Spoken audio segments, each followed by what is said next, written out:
Okay, so now we're recording a copy of part 3 in Beowulf. Let me quick review part 1 and 2 before we go on. In the beginning, we met Grendel. Grendel was a monster who lived underneath the castle. He didn't like all the partying and all the music and all the praying and everything of all the warriors meeting upstairs. And so at nighttime, when it was really dark, he snuck upstairs and he attacked the warriors, and he ended up killing like 30 of them the first night and running away with their bloody bodies. The warriors woke up in the morning and noticed what had happened, and they were going to fight the demon the next night, but of course he came up and he won again, and then he did it again and again.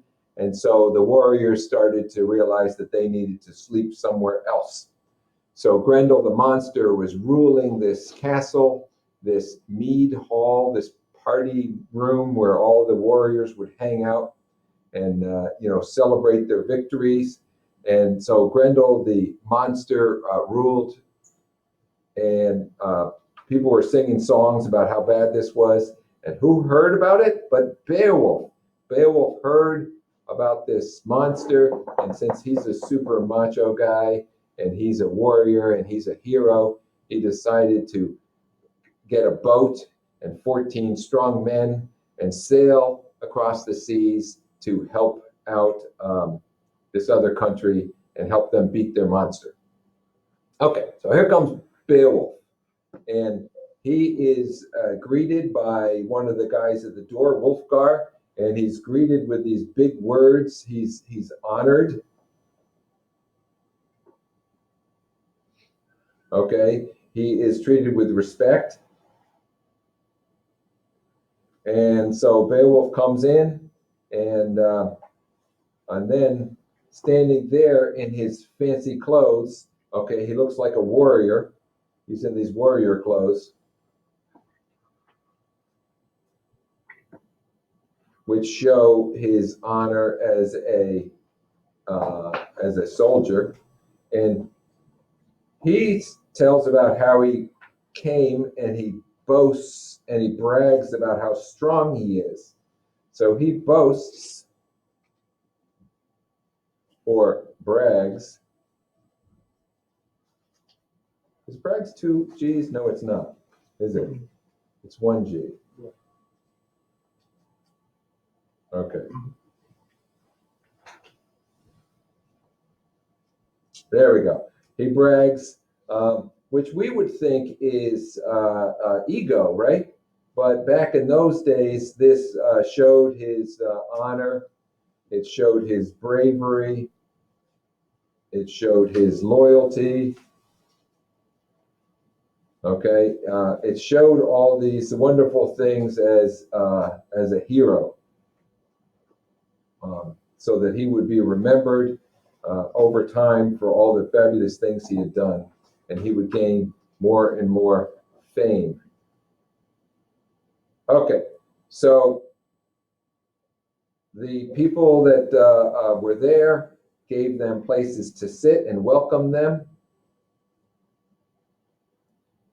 because of course, apparently welcoming heroes and things like that is part of the loyalty and friendship.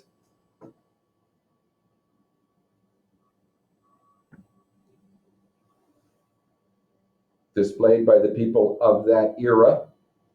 And then they're all partying and drinking, and along comes the woman, the queen, and the queen serves them all.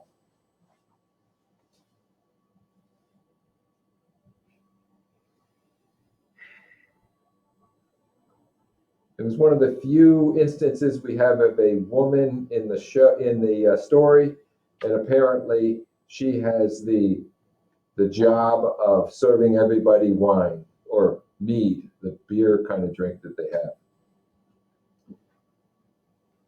And so Beowulf takes his drink, and then he again boasts that he will fight without weapons. Back in the day, they didn't have beer than whiskey or rum? Actually, this was it was like a fruit drink, but it was made with, Like wine? it was more like a beer than anything else. It was fermented. It had grain in it, and if you do it properly, the alcohol kills all the bacteria, and so you can save your grains and your fruits and things like that, because of course, after a month or so, it gets all moldy. Yeah. So that is why there is such a thing as alcohol. They needed a way to save their food through the winter. So they would make beer and wine so that you had something to drink that had nutrition in it. It also had alcohol in it. Oh, I thought they just would see like other animals, like squirrels eating rotten fruit, kind of, and see the effects, and they decided to try it one day. That might be how they figured it out. And they also figured out the same thing about milk. You can save milk for a long time, but how do you do it with no refrigeration? Take a guess. Yeast. Stuffing some animal blood. Really? How do you save milk over a really long period of time?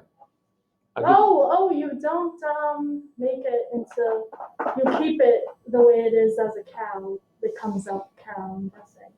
There's something you have to do to it to make it so that it doesn't keep rotting and turning sour. And I bet you any money that you eat this product all the time. Like you put a slice of it on your hamburger, you turn it into cheese. Oh, yeah. That's how you take the milk and you turn it into cheese, and you age it, and it kills off all the bacteria, and then it lasts forever, or at least lasts through the winter. Okay, so here we got Beowulf boasting again, and he is going to fight with no weapons. Why? To show what?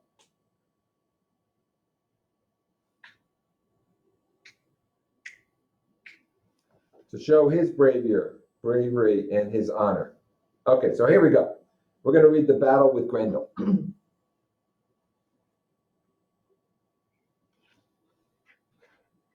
Because now Beowulf has come to save the day, and so we're hoping he'll battle Grendel, and we're hoping he's going to do what?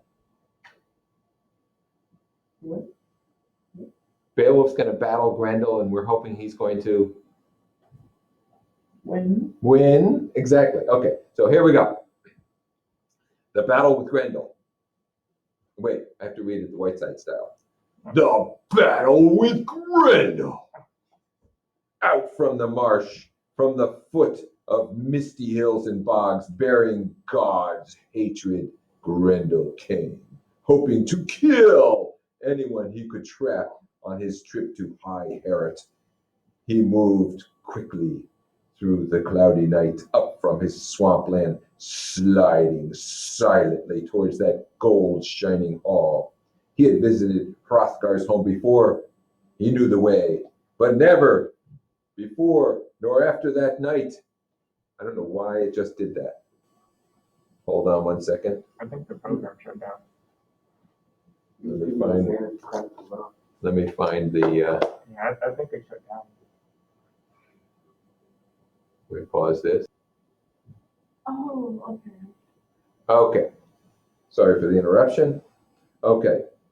He's sliding silently towards that gold shining hall. He had visited Hrothgar's home before, knew the way, but never before nor after that night found Herat defended so firmly, his reception so harsh. Why? Who is up at Herat that's going to defend it now?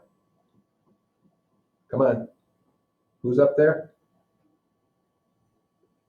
Somebody say it. Starts with a B. Beowulf. Thank you. Beowulf's up there. He journeyed forever joyless straight to the door, and then he snapped it open, tore its iron fasteners with a touch, and rushed angrily over the threshold. He strode quickly across the inlaid floor, snarling and fierce. His eyes, Beowulf tells us. Oh, wait. Forget this. This is not supposed to be there. His eyes gleamed in the darkness, burned with a gruesome light, and then he stopped, seeing the hall crowded with sleeping warriors, stuffed with rows of young soldiers resting together. You remember who these soldiers are? They came in the boat with Beowulf. And so now finally there's someone sleeping there, and he's like, his heart laughed. He relished the sight, intended to tear the life from those bodies by morning. The monster's mind was hot with the thought of food and the feasting his belly would soon know. But fate, dun dun dun, that night intended Grendel to gnaw the broken bones of his last human supper. Human eyes were watching his evil steps, waiting to see his swift, hard claws. Grendel snatched at the first geat he came to, ripped him apart, cut his body to bits with powerful jaws, drank the blood from his veins, and bolted him down, hands and feet. Gulp, gulp, gulp. Death and Grendel's great teeth came together, snapping life shut. Moo ha ha! Wait a minute. Beowulf's supposed to be protecting people, and Grendel just ate his first guy. And then he stepped to another still body, clutched at Beowulf with his claws, grasped at a strong-hearted, wakeful sleeper, and was instantly seized himself, claws bent back as Beowulf leaned up on one arm. So Beowulf grabs his arm, and they're about to wrestle.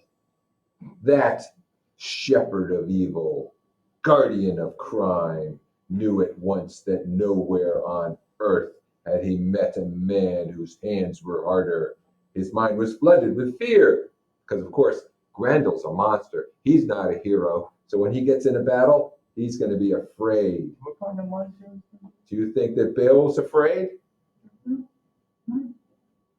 But nothing could take his talons and himself from that tight, hard grip. So apparently, Beowulf has one of his claws grabbed. He grabbed onto one of his claws. Grendel's one thought was to run away from Beowulf, flee back to his marsh, and hide there forever, like a not hero, right? Afraid. This was a different Herod that the hall he had emptied, but Higlac's follower remembered his final boast. Who is that? That's Beowulf. He's not going to let him go. All right? Standing erect, he stopped the monster's flight, fastened those claws in his fist until they cracked.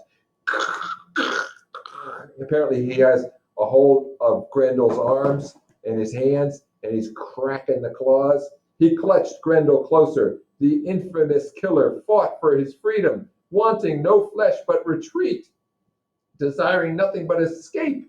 His claws had been caught. He was trapped.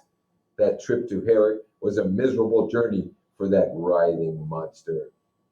The high hall rang, its roof boards swayed, and Danes shook with terror. Apparently, the battle was so big that even the building shook. And Danes shook with terror. Down the aisles the battle swept, angry and wild. Herod trembled, wonderfully built to withstand the blows, the struggling great bodies beating at its beautiful walls, shaped and fastened with iron inside and out, artfully worked. The building stood firm. Its benches rattled, fell to the floor, gold-covered boards grating as Grendel and Beowulf battled across them. Hrothgar's wise men had fashioned Herod to stand forever. Only fire, they had planned, could shatter what such skill had put together, swallow in hot flames such splendor of ivory and iron and wood. So apparently, the building is even considered superior. The sounds changed. The Danes started in new terror, cowering in their beds. Notice that the Danish people that lived there are not being painted as brave as the Geats. Those are Beowulf's guys. Beowulf's Geats are brave, and the Danes are looking like little babies. The Danes started in new terror, cowering in their beds as the terrible screams of the Almighty's enemies sang in the darkness. the horrible shrieks of pain and defeat, the tears torn out from Grendel's taut throat, whee! The hell's captive caught in the arms of him who of all the men on earth was the strongest, Whiteside. That mighty protector of men. Who's the mighty protector of men again? Whiteside. Whiteside, right. Beowulf Whiteside. Okay. The mighty protector of men meant to hold the monster till its life leaped out, knowing that the fiend was of no use to anyone in Denmark. All of Beowulf's band had jumped him from their beds, ancestral swords raised and ready, determined to protect the prince if they could. So here they are. They're all going to jump him, right? Right? Beowulf's guys are going to come to the rescue. Their courage was great, but all wasted. They could hack at Grendel from every side, trying to open the path for his evil soul, but their points could not hurt him. The sharpest and hardest iron could not scratch at his skin, for that sin-stained demon had bewitched all men's weapons, laid spells that blunted every mortal's blade. And yet, so these guys came to fight, and the monster skin is impervious. That blunted every mortal's pain. And yet his time had come. His days were over. His death near. Down to hell he would go, swept, groaning and helpless, to the waiting hands of still worse fiends. Moo-ha-ha. Send him down there. And now we discovered, once the afflictor of men, tormentor of their days, what it meant to feud with Almighty God. Grendel saw that his strength was deserting him, his claws bound fast, Higlac's brave follower tearing at his hands. So Beowulf has his hands. The monster's hatred rose higher, but his power had gone. He twisted in pain, and the bleeding sinews deep in his shoulder snapped, muscle, bone, split, and broke. Oh, what happened to his shoulder that Beowulf was holding on to? It all snapped. The battle was over. Beowulf had been granted new glory. Grendel escaped, but wounded as he was, could flee to his den, his miserable hole at the bottom of the marsh, only to die, to wait for the end of all his days. And after that bloody combat, the Danes laughed with delight. Ha ha ha ha ha! He who had come to them from across the sea, bold and strong-minded, had driven affliction off, purged Herod clean. Remember, it's the Herod is the name of the mead hall, and now it's clean, and everybody could go in there and party. He was happy now with that night's fierce work. The Danes had been served as he boasted he'd served them. Beowulf, the prince of Geats, had killed Grendel, ended the grief, the sorrow, the suffering forced on Hrothgar's helpless people by a bloodthirsty fiend. No Dane doubted the victory, for the proof hanging high from the rafters where Beowulf had hung it was the monster's arm, claw, and shoulders and all. So Beowulf ripped his arm off.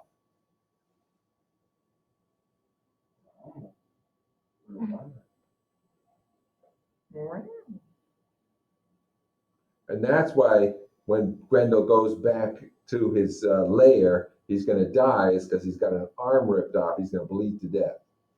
And then in the morning, crowds surrounded Herod, warriors coming to that hall from faraway lands, princes and leaders of men, hurrying to behold the monster's great staggering tracks. They gaped with no sense of sorrow, felt no regret for his suffering. Apparently, they don't care that the monster suffered. When tracing his bloody footprints, his beaten and lonely flight to the edge of the lake, where he dragged his corpse-like way, doomed and already weary of his vanishing life. The water was bloody, steaming and boiling in horrible pounding waves, heat sucked from his magic veins, but the swirling surf had covered his death, hidden deep in the murky darkness, his miserable end, as hell opened to receive him. And then young and old rejoiced, yay! Turning back from that happy pilgrimage, mounted their hard hoofs horses, high-spirited stallions and rode them slowly towards Herod again. So they rode all the way down to the water's edge where Grendel disappeared, and they came riding back all happy, retelling Beowulf's bravery as they jogged along. And over they swore that nowhere on earth or under the spreading sky or between the seas, neither south nor north, was there a warrior worthier to rule over men. But no one meant for Beowulf's praise to belittle Hrothgar, their kind and gracious king. And sometimes, when the path ran straight and clear, they would let their horses race, red and brown and pale yellow backs streaming down the road. And sometimes a proud old soldier who had heard the songs of the ancient heroes and could sing them all through, story after story, would weave a net of words for Beowulf's victory, tying the knot of his verses smoothly, swiftly into place with a poet's quick skill, singing his new song aloud while he shaped it. So apparently, Beowulf wins, and what does he get? More praise. He gets praises and a new song.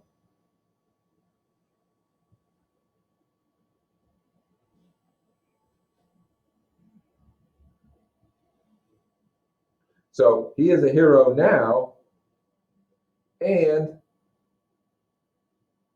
since they're writing songs about him, he's going to be a hero forever.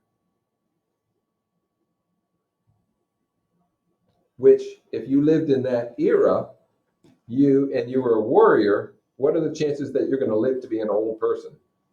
Not very likely. Not very likely. So what do you want to live past your time? The stories about you, your honor. You want that living forever. So let's see if I can figure out how to turn off this recorder and save it.